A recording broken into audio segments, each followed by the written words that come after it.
Selamat datang di Kalosa Gadget. Bersama saya Riko, kali ini kita akan mereview sebuah produk dengan sejujur-jujurnya dan kita tidak di-endorse sama sekali oleh brand manapun. Di video kita kali ini kita akan membahas sebuah laptop dengan combo 7 nanometer di CPU dan di GPU-nya. Tapi sebelum lanjut ke pembahasan videonya, mengingatkan bahwa video kita akan selalu tampil di hari Kamis dan hari Minggu di jam 12 siang. Serta jangan lupa klik tombol subscribe dan nyalakan loncengnya agar kalian tidak ketinggalan informasi dan video terbaru dari kita. Dan seperti apa laptopnya? Ini dia.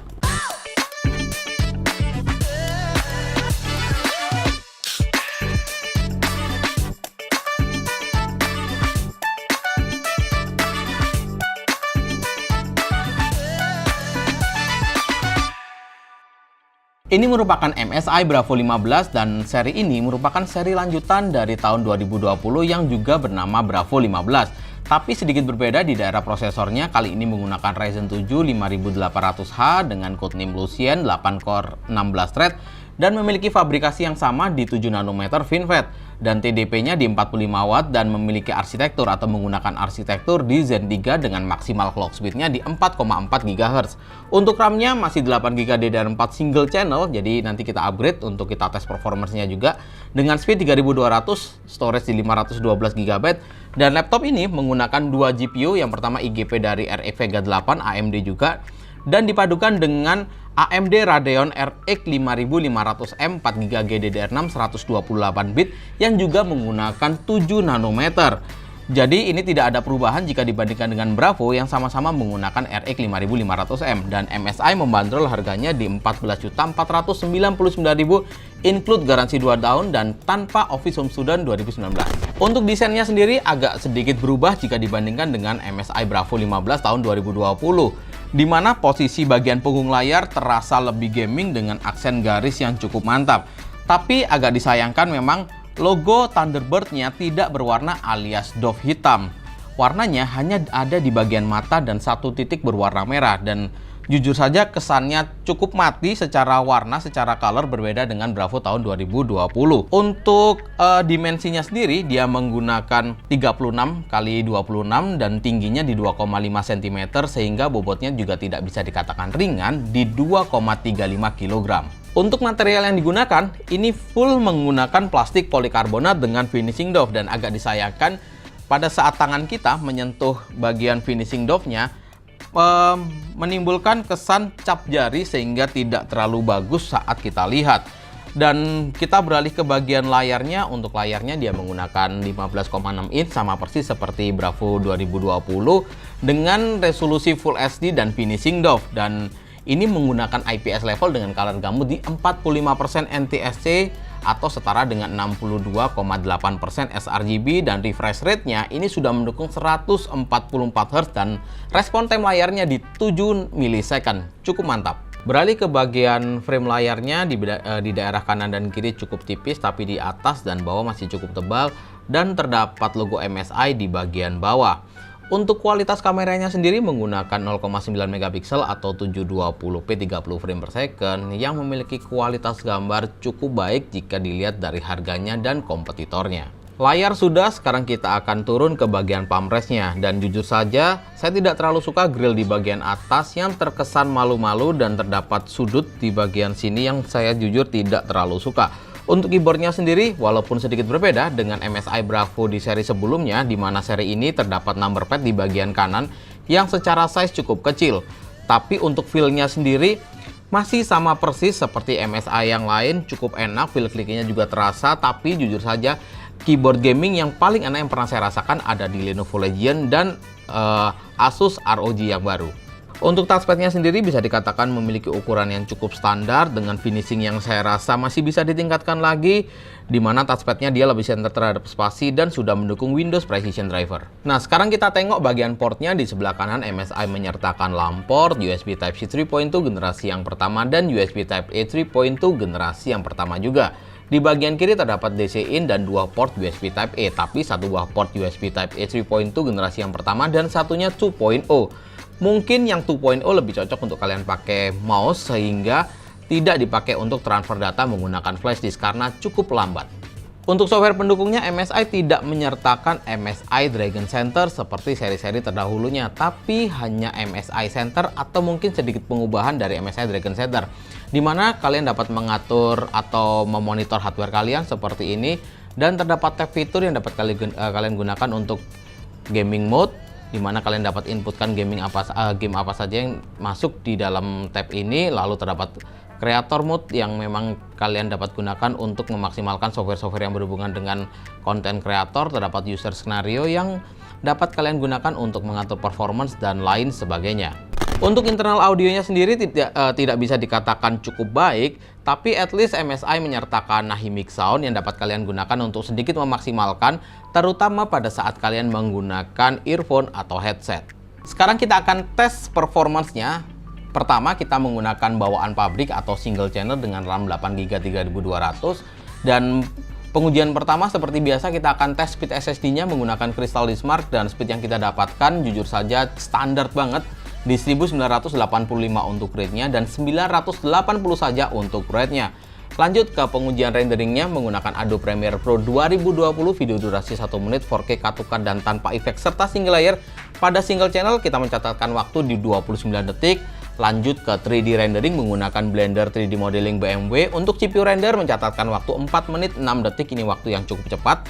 Dan GPU rendernya di 2 menit 43 detik. Dan jujur saja untuk GPU rendernya saya lebih menjagokan CUDA Core dari Nvidia. Lanjut ke pengujian sintetisnya menggunakan R15 dan R20 untuk single channel. Di R15 kita mendapatkan skor di 1935 CB dan R20 single core performance di 551 poin dan multicore-nya di 4414, dan kita looping 10 kali untuk kita tes konsistensinya. Dan di pengujian selanjutnya turun walaupun tidak cukup signifikan, dan rata-rata pada pengujian 10 kita mendapatkan skor di 4366. Lanjut ke tes CPU dan GPU-nya secara bersamaan menggunakan 3D Mark. Pada pertama kita akan tes di Time Spy dan kita mendapatkan skor yang standar sebenarnya untuk kelasan laptop gaming di harga 14 jutaan di 4140, dan 3D Mark Firestreak-nya di 10.455, dan jujur saja ini skor yang lebih rendah jika dibandingkan dengan Bravo 15 di tahun 2020 yang menggunakan Ryzen 4000 series. Sekarang kita berpindah ke dual channel. Premiere dengan simulasi yang sama kita mencatatkan waktu yang lebih cepat 2 detik dengan waktu 27 detik. Lanjut ke Blender dengan CPU render kita mencatatkan waktu yang lebih cepat kurang lebih sekitar 6-7 detik di 3 menit 54 detik, dan GPU rendernya juga membaik di 2 menit 42 detik.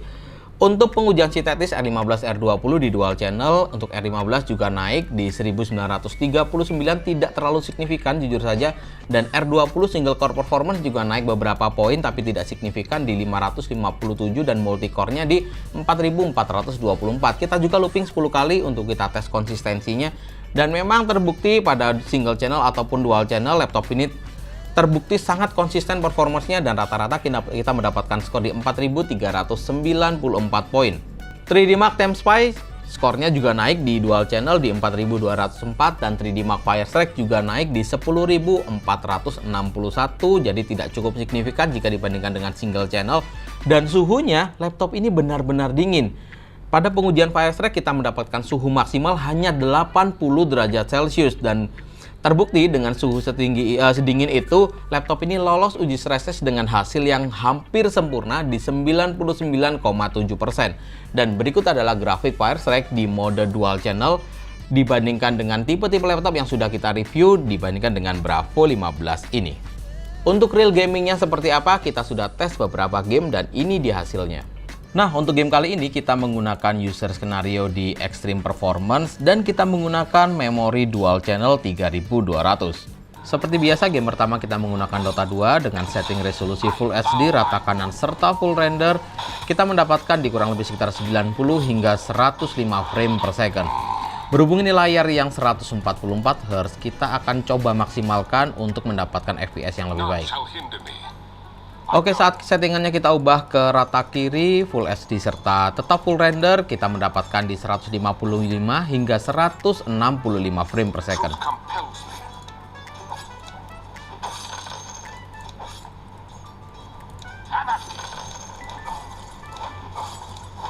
CSGO Full HD setting very high, kita mendapatkan di sekitar 75 hingga 85 frame per second.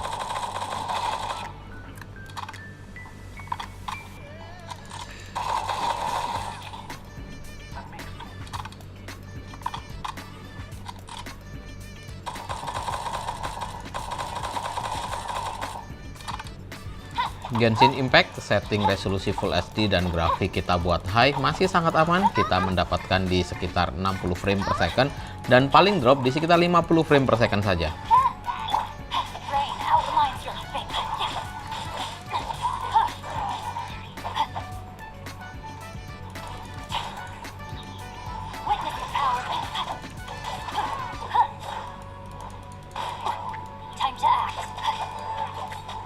Valorant dengan setting resolusi Full HD serta rata kanan, kita masih mendapatkan di 150 frame per secondan.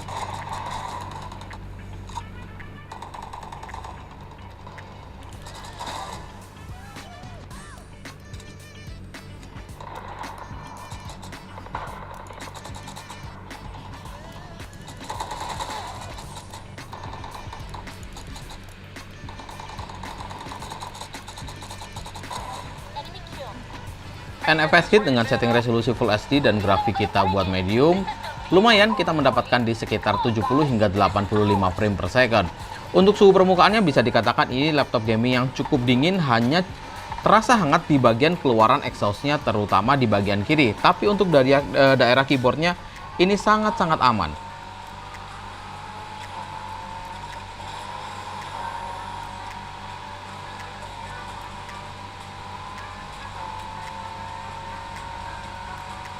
GTA 5 Full HD, tekstur kita buat very high dan grafik kita buat ultra, kita mampu mendapatkan di 95 hingga 115 frame per second.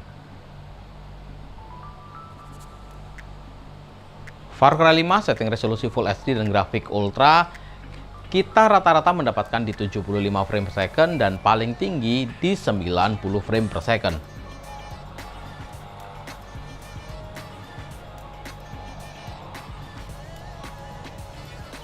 Saat kita ubah settingannya ke low, kita mendapatkan rata-rata di 95 frame per second dan paling tinggi di 115 frame per second.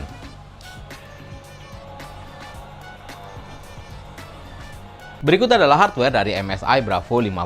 Terdapat 6 buah heat pipe, 2 fan, dan 3 buah exhaust. Dan di MSI kali ini agak disayangkan tidak bisa ditambah storage sama sekali, kecuali kalian ganti 512 dan pasang lebih besar. Untuk kapasitas RAM-nya 8GB, kalian bisa tambah lagi karena memang masih ada slot kosong dan sangat disarankan untuk kalian upgrade menjadi dual channel. Untuk kapasitas baterainya di 4700 mAh dengan 53,5 Wh. Pada pengujian PC Mark 10 untuk kita tes baterainya, laptop ini mencatatkan waktu sedikit lebih lama, 5 jam lebih. Dan pada pengujian realnya, pada saat kita bermain game tanpa kita tercolok ke charger, laptop ini hanya bertahan di sekitar 1,5 jam saja. Dan bisa dikatakan agak disayangkan jika dibandingkan dengan Bravo 15 di tahun 2020, performance-nya tidak naik cukup signifikan dan terbukti juga di Firestrike skornya malah turun. Dan jujur saja segmentasi laptop ini hanya nilai plusnya di body yang lebih fresh dan keyboard yang memiliki number pad. Selebihnya, jika kalian memiliki Bravo 15 tahun 2020, tidak perlu cepat-cepat untuk ganti ke Bravo yang baru ini. Kesimpulannya adalah untuk desain kita berikan skor 7,5, untuk fiturnya kita berikan skor 8, dan performance jika dilihat dari harga kita berikan skor 7,5.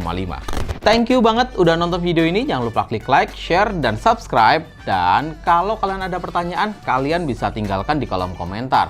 Jangan lupa juga follow sosial media kita yang linknya saya letakkan di kolom deskripsi. Saya Riko, see you on the next video.